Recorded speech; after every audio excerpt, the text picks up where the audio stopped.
সবাইকে সৌরেন্স টেলি ব্লগে সবাইকে অনেক ওয়েলকাম, স্বাগত। আজকে আমি একটা নতুন রান্না দেখাবো। রান্নাটার নাম আমি দিয়েছি চটপটে চিংড়ি। দেখে নিন কি কি লাগছে। চিংড়ি মাছ আছে, নুন আর হলুদ মাখানো, একটু বড় সাইজের চিংড়ি।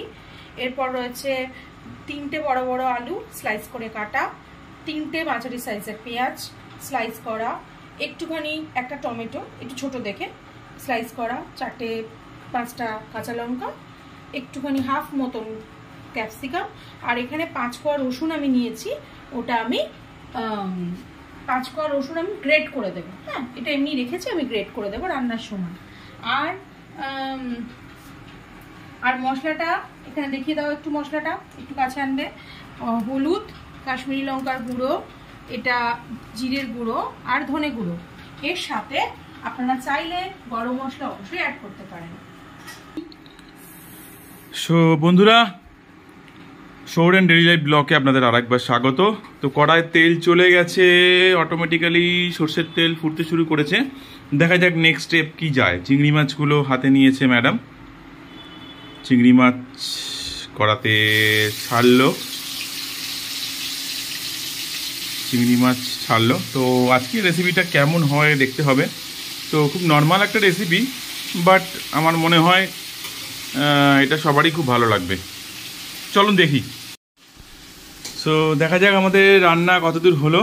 এখন মাছগুলো কিন্তু মোটামুটি ভাজা একেবারেই হয়ে গেছে। এবার ভাজলে ওভারকুক হয়ে যাবে। তো হয়ে গেছে দেখছি। তো এটা আমি আলাদা করে তুলে রাখছি। আচ্ছা, এটা আমি আলাদা করে তুলে নিলাম। এবার যে রেস্ট অফ অয়েলটা রয়েছে, ওর মধ্যে আমি প্রথমে দিয়ে দেবো পেঁয়াজগুলো। আচ্ছা, পেঁয়াজ চলে যাচ্ছে, পেঁয়াজ, কাঁচা লঙ্কা, মানে সব যেগুলো কেটে রেখেছি ওগুলো দিয়ে দিচ্ছ, তাই তো? ক্যাপসিকাম, একটু এগুলো নাড়াচাড়া করে। তেল মনে আর লাগবে না নাকি? না, তেল যথেষ্টই আছে। আর কোনো তেল ইউজ করব না। যেটুকু তেল দিয়েছিলাম প্রথমে ওই তেলেই রান্না হবে। আমরা একদম বেশি তেল খাই না, তুমি জানো।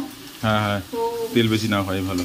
আমরা তেল একদমই বেশি খাই না, তো অল্প একটু তেলে রান্না করব। এরপরে আমি স্লাইস করা আলুগুলো সব দিয়ে দেবো। ওকে, ধুয়ে দাও এটা।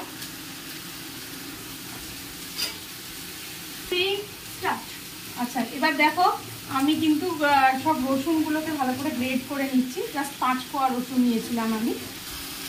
বাহ, দেখতে তো ভালোই হয়েছে গো। অবশ্যই এরপরে আরো কালার আসবে। দিলাম একটু নুন, আর নুনটা একটুখানি দেখে শুনে, কারণ এর মধ্যে কিন্তু অনেকটা ঝোল হবে না, ঠিক আছে? ওই হাফ টিস্পুন মতো দিলেই হবে।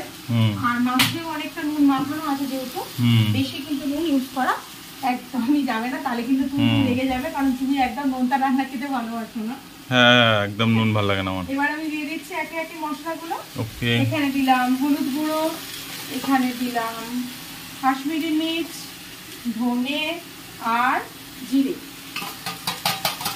সবটাই দিলাম। এবার আমি রান্নাটাকে ভালো করে কষিয়ে নেবো।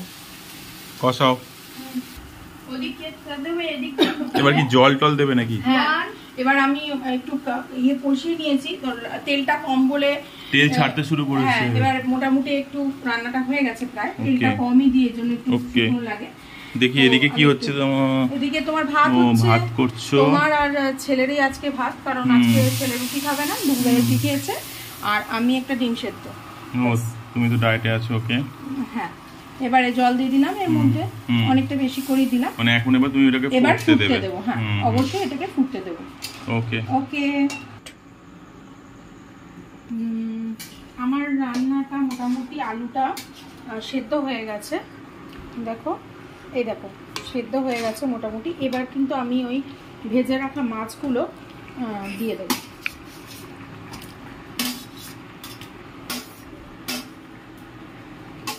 ভেজে রাখা মাছগুলো দিয়ে দিলাম।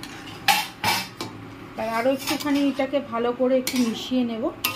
এবার এটা যদি কেউ ঝোল ঝোল রাখতে চায় রাখতে পারেন, আদারওয়াইজ শুকিয়েও নিতে পারেন। এই রান্নাটা কিন্তু আর 2 মিনিট ফুটিয়ে নিলেই একদম রেডি হয়ে যাবে। চলো টাটা, দেখা হচ্ছে নেক্সট ব্লগে।